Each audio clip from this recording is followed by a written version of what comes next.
আসসালামু আলাইকুম রুকাইয়া, কেমন আছেন? আসসালামু আলাইকুম। ভালো আছি আলহামদুলিল্লাহ। আপনি ভালো আছেন? আলহামদুলিল্লাহ ভালো আছি। আমার ভ্লগে অনেক ফলোয়ার আছেন যারা অনেক কিছু জানতে চায় আমাদের হাসপাতাল সম্পর্কে, আমাদের হাসপাতাল সার্ভিস সম্পর্কে। আমি ভাবলাম আপনার যে জার্নিটা এটা সবার কাছে খুবই ভালো একটা দৃষ্টান্ত হয়ে থাকবে যে কিভাবে যাদের অনেক দিন যাবত ইনফার্টিলিটি আছে অথবা বাচ্চা হচ্ছে না কোনো কারণে, তারা কিভাবে এরকম সুন্দর সুন্দর একটা ফুটফুটে বাচ্চার প্যারেন্টসও হতে পারে। তো আপনার জার্নিটা আমি সবার সাথে একটু শেয়ার করতে চাই। আপনি যদি কাইন্ডলি একটু আমাদেরকে বলেন যে কিভাবে আপনার জার্নিটা শুরু হয় আমাদের সাথে। আচ্ছা, আমি 2016 ডিসেম্বরে আমার বিয়ে হয়। তো বিয়ে হওয়ার দেখা যাচ্ছে যে 2 মাস পরেই আমার ফার্স্ট প্রেগনেন্সিটা হয়। তো তখন দেখা যাচ্ছে যে ফার্স্ট প্রেগনেন্সিতে 3 মাস পরেই আমার মিসক্যারেজ হয়ে যায়, ফার্স্ট মিসক্যারেজটা।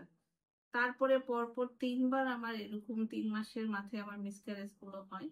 দেন আমি অনেকগুলো ডক্টরের পরামর্শে বিভিন্ন ধরনের ট্রিটমেন্ট করি। ট্রিটমেন্ট করার পরে যেটা হয় যে আমার মানে যে প্রবলেম গুলো সেগুলো সলভ হচ্ছিল না। পরে আমি প্রায় 16 থেকে 17 জন ডাক্তার চেঞ্জ করার পরে পরে আমি ফারজানা ম্যাডামের আন্ডারে আসি। তো আমি জানতে পারি যে উনি যে ট্রিটমেন্টটা আমাকে যে ফলো যে পরামর্শটা দিচ্ছেন, যে আমি এই যে ট্রিটমেন্টটা আমার এখন দরকার, নর্মালি আমার প্রেগনেন্সিটা এখন হবে না, কারণ আমার কিছু প্রবলেম ক্রিয়েট হয়ে গেছিল। তারপরে আমাকে আইভিএফ এর জন্য ম্যাডাম আমাকে সাজেস্ট করলো যে চেন্নাই যাওয়ার জন্য, এবং সেটা সিএফসি তে থমাস স্যারের আন্ডারে আমি ট্রিটমেন্টটা শুরু করি। সেখানে যেও আমি ম্যাডামের আন্ডারে ম্যাডামের সাথে কনসাল্ট করে সব ধরনের মেডিসিন নেওয়া, কি কি করব, কি খাচ্ছি, সবকিছু ম্যাডাম আমাকে ফলো আপে ম্যাডামের ফলো আপে ছিলাম। দেন আমি বাংলাদেশে যখন নাকি আসি, আসার পরে আমি ইন্ডিয়া চেন্নাই থেকে আমি 5 মাস করে বাংলাদেশে আসি। আসার পরে আমি আবার এখানে ফারজানা ম্যাডামের আন্ডারে আসি। এই ম্যাডামের আন্ডারে আসার পরে যেটা হলো যে ম্যাডাম আমাকে পুরোটাই ফলো আপে রাখলো, কিভাবে আমি কি খাওয়া দাওয়া করবো। প্রত্যেকটা জার্নি ম্যাডাম আমাকে সেইভাবে ফলো আপ করেছিল। তো দেখা যাচ্ছে যে আমি ম্যাডামের আন্ডারে এসে মহিলা শিশু হসপিটালে আসার পর দেখা যাচ্ছে যে আমার এক একটা ধরনের প্রবলেমের কারণে আমি অ্যাডমিটও হতে হয়েছে। কখনো আমার পানি ভেঙে গিয়েছিল, কখনো অল্প অল্প পানি এসেছিল, আবার কখনো প্রেশারের সমস্যা দেখা দিয়েছিল, কখনো বাচ্চার মুভমেন্টের প্রবলেম দেখা দিয়েছিল। তো এরকম পরপর আমি 3 থেকে 3বার আমি অ্যাডমিট হই। তারপরে হচ্ছে ম্যাডাম আবার আমাকে দেখা যাচ্ছে যে কিছু চেঞ্জ করে দেয় মেডিসিন, যে ম্যাডাম চাচ্ছিল যে আমি যেন পুরো প্রেগনেন্সিটাই আমার মানে পরিপূর্ণ হয়। কিন্তু দেখা যাচ্ছে যে আমার লাস্ট টাইম যখন আমার 33 সপ্তাহ হয়, তখন আমার পানি ভাঙা শুরু হয় এবং আমার প্রেশারের প্রবলেম দেখা দেয়। তাই জন্য এবং বাচ্চার গ্রোথেরও প্রবলেম দেখা দেয়। দুইটা বেবিরই দেখা যাচ্ছে যে যেহেতু আমার টুইন প্রেগনেন্সি, তো দেখা যাচ্ছে যে মানে দুই বাচ্চার ওয়েটেরও প্রবলেম আর হার্টবিটেরও সমস্যা দেখা দেয়। সবকিছু মিলেই ম্যাডাম ডিসিশন নেন যে 33 সপ্তাহ রানিং এ ম্যাডাম আমার ডেলিভারিটা করবে, এবং আলহামদুলিল্লাহ ম্যাডাম সাকসেসফুলি আমার ডেলিভারিটা কমপ্লিট করেছে।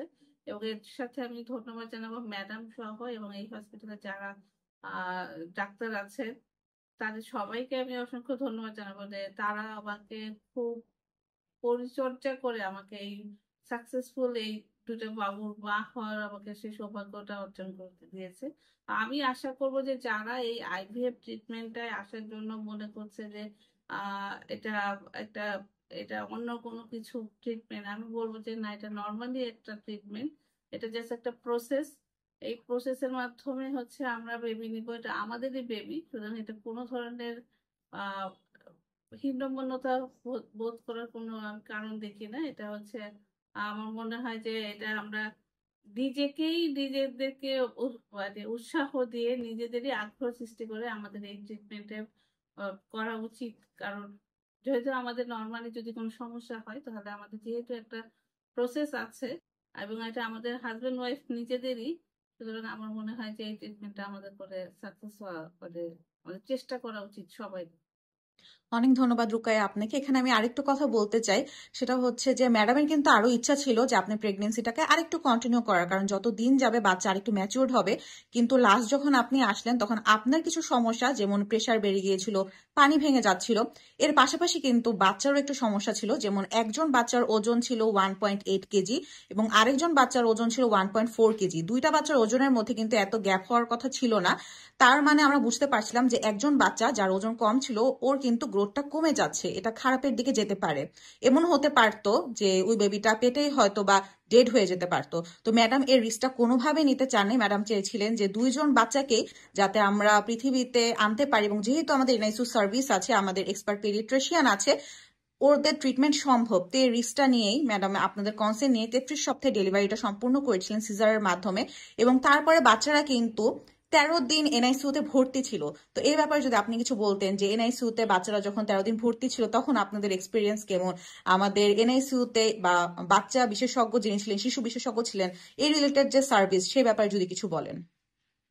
আচ্ছা, আমি ফার্স্টে যখন নাকি আমি শুনলাম যে আমার বেবিরা এনআইসিইউ তে গিয়েছে, আমি খুবই নার্ভাস হয়ে গেছিলাম এবং এতটাই ঘাবড়ে গিয়েছিলাম যে এনআইসিইউ মানে ছোট বেবিগুলো এনআইসিইউ তে যাচ্ছে, আদৌ কি আমি তাদেরকে কোলে দিতে পারবো কিনা, আদৌ কি আমার কাছে ফিরে আসবে কিনা, আমি খুবই টেনশনে ছিলাম।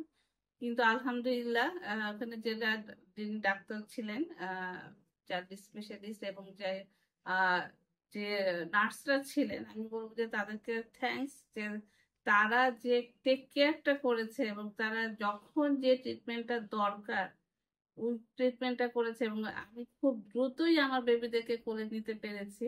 তো এই জন্য আলহামদুলিল্লাহ আমি অনেক খুশি। এবং আমি এই হসপিটালে, মহিলা শিশু হসপিটালে এনআইসিইউ এবং গাইনি যতগুলো ডাক্তার আছেন এবং যারা ম্যাডামের আন্ডারে যারা আছেন, এই হসপিটালের পুরো সার্ভিস নিয়ে আমি স্যাটিসফাই। যে আমি মনে করি যে এখানটায় খুব কম খরচেই এখানে খুব ভালো ট্রিটমেন্ট করা সম্ভব। অনেক অনেক ধন্যবাদ রুকাইয়া আপনাকে। আপনার বাচ্চাদের তো এখন বয়স 18 দিন হয়ে গিয়েছে, দুইটাই ছেলে বাচ্চা। ওর নাম কি রেখেছেন, নাম কি রাখা হয়েছে? হ্যাঁ, ওর নাম হচ্ছে, ও হচ্ছে ছোট, 2 মিনিটের ছোট। ওর নাম হচ্ছে মোহাম্মদ তাকুইন হুদা রাউনাম। আর মোহাম্মদ তাবিব হুদা লাবিব। আলহামদুলিল্লাহ, কি সুন্দর দুইটা বাচ্চা, বিয়ের 8 বছর পরে আপনার কোলে এসেছে। আপনাকে অনেক অনেক শুভকামনা, এবং বাচ্চাদের জন্য শুভকামনা যাতে তারা মানুষের মতো মানুষ হয়।